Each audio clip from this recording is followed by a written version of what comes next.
untuk bisnis seperti ini? Apa nih? Kalau untuk bisnis sebenarnya kita memang akhirnya memulai karena memang kita suka banget sama kopi dan kita melihat bahwa kita kopi ini masih apa ya, jadi sesuatu yang orang suka lah, orang favorit, karena biasanya pasti kita kalau nggak makan ya minum gitu kan. Jadi akhirnya kita memberanikan diri, terus udah gitu alhamdulillah kita juga punya tim yang solid banget, salah satu juga adanya Dito. Kita mau memulai bisnis ini memang sebenarnya intinya ya karena kita sayang sama lingkungan sih, makanya tadi kita selalu bilang bahwa kalau minum di Stuja itu sangat-sangat apa namanya, kita upayakan banget supaya ramah lingkungan. Botolnya botol kaca, teman-teman yang bisa dipakai lagi, teman-teman yang memang mau bawa botol kacanya lagi kembali bisa, atau bawa tumbler dari rumah bisa, dan ada plastik-plastik yang sebenarnya memang bisa didaur ulang kembali. Mungkin awalnya concern terhadap anti plastik dan segala macam. Sebenarnya kita nggak pernah bilang kita anti plastik sih, karena plastik itu dibutuhin. Tapi memang karena kita menjadi salah satu pelaku bisnis, kita ngerasa bertanggung jawab sama lingkungan. Karena penggunaan plastik ini kan udah parah banget ya. Indonesia itu penyumbang sampah plastik nomor 2 di dunia gitu. Dan kita ngebayangin pada saat kita bangun bisnis ini, kalau misalnya sehari kita berhasil, sekarang kita udah cek ombak, kita berhasil jual 300 sampai 500 botol. Kebayang nggak kalau misalnya kita menyumbang setiap harinya tuh 300 sampai 500 botol yang sebulan bisa berapa puluh ribu botol gitu. Berapa ribu gelas plastik yang tanggung jawab kita nih. Iya, jadi kita ngerasa tanggung jawab aja Iya sih. betul, satu kali.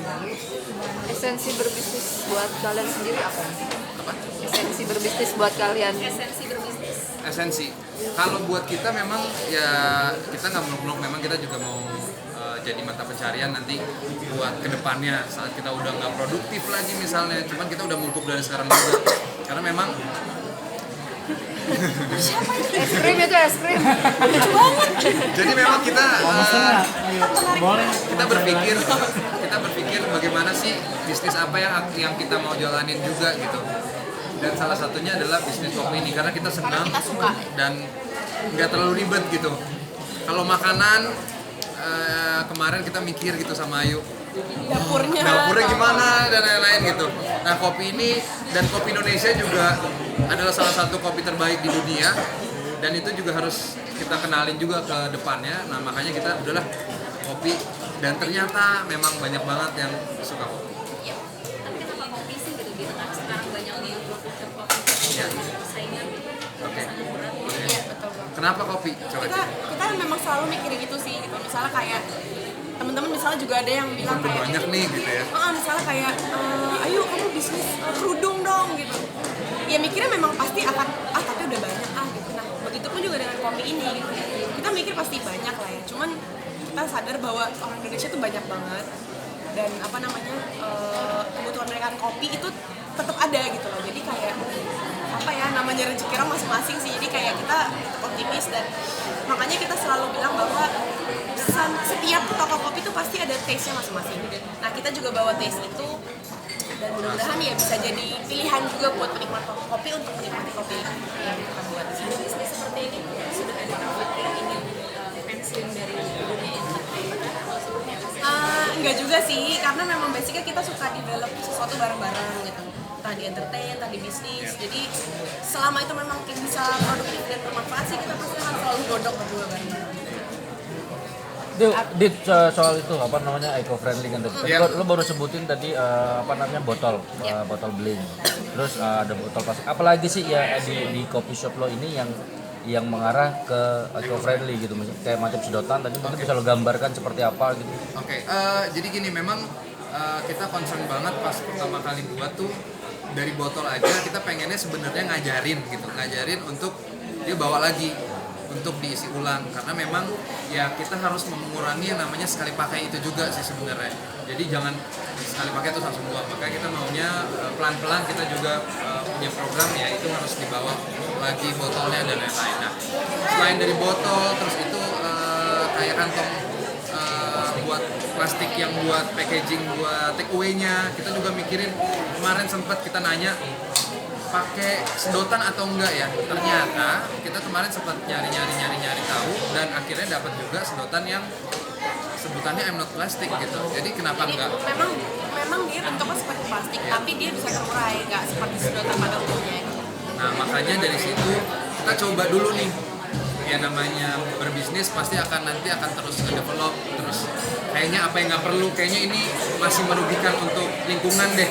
Ya itu kita masih belajar yang jelas, tapi sekarang kita memang benar-benar sebisa mungkin mengurangi yang namanya plastik itu. Jadi yang plastik yang tidak bisa terurai itu, yang teman-teman juga tahu kemarin ada bungkus sesuatu terus yang mie instan terus gila men berapa tahun nggak itu berarti kan kacau banget gitu. Ya udahlah, gimana kita coba jadi pelaku usaha yang bisa membuat lingkungan lebih baik sebenarnya itu. Tapi nggak bisa dipungkirin, cost-nya lebih besar. Pasti. Artinya keuntungan untuk bisnis lo ini lebih kecil. Iya. Nah, itu udah dipertimbangkan kah atau seperti itu? Udah sih, karena gini, kalau misalnya teman-teman packaging gitu, maksudnya khususnya memang udah develop plastik dari pakai jagung atau pakai singkong, itu memang itu tantangan buat kita sih gitu. Dan akhirnya kalau misalnya teman-teman mulai, pebisnis lain udah bisa mulai, nanti lama-lama supply demand akan kebentuk sendiri dan mudah-mudahan hopefully bisa lebih murah gitu. Jadi kenapa kita akhirnya berani mulai? Karena kita pengen mengubah supply demand itu.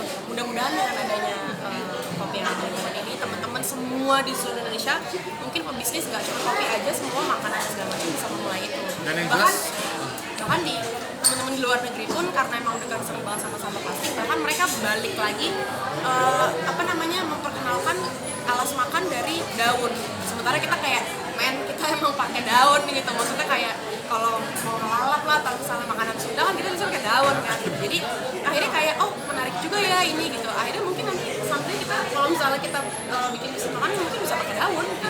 Dan memang ini perlu bareng-bareng sih, sama makanya kita senang banget teman-teman media juga bisa support ini, karena memang kalau nggak disebarkan gitu sayang ini, karena memang kita maunya ya kita bisa mempengaruhi tempat-tempat bisnis lain untuk meninggalkan yang namanya plastik yang benar-benar nggak bisa terurai itu gitu. Jadi ya kita berharap sih bisa nyebar tersebar. sih.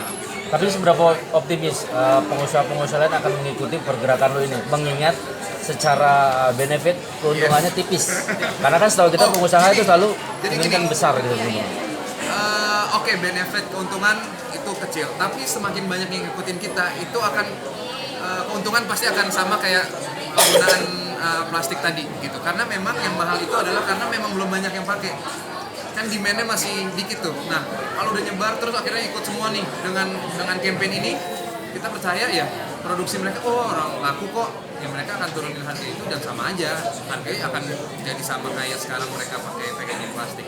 Dan Gitu. lagi pula maksudnya ketika misalnya kayak optimis gak ya, karena nanti skala atau anak kita atau anak-anak kecil sekarang itu udah gede, nanti mereka bahkan nggak punya pilihan karena misalnya ya udah terlalu banyak bencana lah, atau misalnya laut kita udah bener-bener tercemar dan kita nggak bisa makan, sampai akhirnya kita kayak ya udah punah gitu manusia. Jadi sebenarnya ya dari sekarang kita mulai supaya nanti generasi ke depan kita bisa tetap tinggal di bumi ini sih, intinya itu sih Mas. Kalau misalnya nanti ada ya tapi nggak ada yang ngikutin, ya berarti itu Nggak kena. nggak kena, karena nanti bumi kita udah keburu rusak gitu, nggak bisa. Jadi harus dimulai dari sekarang. Ini kan di bisnis seperti ini, tapi di kehidupan sehari-hari kalian juga sudah menerapkan hal ini. Iya banget, bahkan kita sekarang udah berusaha banget memilah-milah sampah. Jadi teman-teman yang mungkin mau daur ulang botol atau misalnya mau dijadiin bahan makanan itu jadi pupuk, itu bisa banget. Dan kita memang memulainya sangat pelan-pelan sih, dan kita balik lagi ya, kita nggak pernah bilang anti plastik, tapi kita pasti akan berusaha semaksimal mungkin untuk mengurangi penggunaan sampah. Sekalian mengajarkan skala juga nggak sih? Banget. Jadi ya balik lagi ya, kita ngelakuin ini sebenarnya untuk generasi ke depan, generasi skala dan anak cucu skala juga gitu. Jadi ya mudah-mudahan sih hal ini bisa bermanfaat dan bisa disebarin, karena sekarang eranya sosmed nih, kita mungkin bisa ngomongin isu-isu lain, tapi kita selalu lupa sama isu lingkungan yang sebenarnya ini rumah kita bersama yang harus kita lindungi bareng-bareng. Gitu Ayu, nanti kedepannya mungkin agak tergeser antara bisnis dengan ini, satu hal yang mengedukasi gitu. Mungkin nggak menutup kemungkinan apakah nanti ada beberapa program di kafe kamu, entah itu mengedukasi beberapa mahasiswa atau anak-anak sekolah dalam memperkenalkan produk-produk sedemikian. Ya, dengan adanya kita buat bisnis ini juga kan alhamdulillah kita juga suka jadi pembicara di kampus, suka jadi diundang sama teman-teman yang masih sekolah gitu, atau enggak di kemarin kita sempat diundang ke Menteri Kemaritiman juga untuk berdiskusi gitu, apa sih sebenarnya yang harus kita lakukan bersama gitu. Memang susah, tapi ya dengan banyaknya talk show atau banyaknya kita bisa ngasih kayak apa ya namanya, kayak pembicara tentang entrepreneur yang sehat, entrepreneur yang jauh dari kata benci lingkungan gitu ya. Memang kita harus benar-benar juga peduli gitu. Makanya kita senang banget saat ada kampus yang undang kita untuk kasih tahu nih gitu. Kalau nggak kita buka bisnis, mereka mungkin nggak undang kita gitu. Jadi kita balikin lagi, wah ada manfaatnya kita buka bisnis, kita untuk bisa kasih tahu ternyata bisa kok packaging yang ramah lingkungan, walau untungnya tipis, tapi ayo di fight biar untungnya besar gitu. Karena balik lagi, yang penting demand-nya tinggi.